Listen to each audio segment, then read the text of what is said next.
O man ir dar, kad bus graina muzika, tai man ir dar kojos krata. Tai žinoma, kurkinė krūties. O, kiek gabdavė šokti breisku, dar tai tokių gi nešoka, o būdavo kaip duoda tuo breisku pasiūt polti.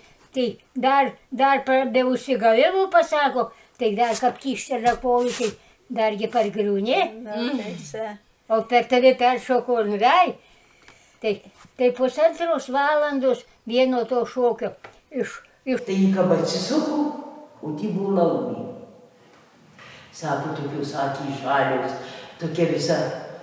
Tai jisai neatsimena, ką parjojo, bet čia gali ir tikros pravdos, nes bobutė sakė, tai jis gulėjo gal 2 savaitės be kalbos buvo. Jis tiem nusgando tos bobos.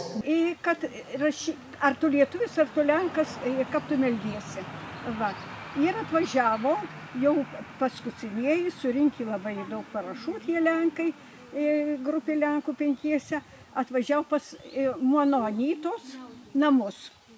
Tai vienas brolis pavogė tuos visus jų sąrašus.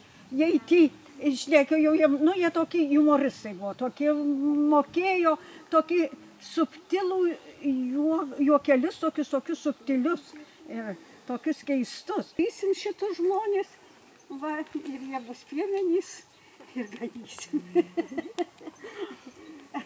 Jie dainuoja, ganau 4 lazdų.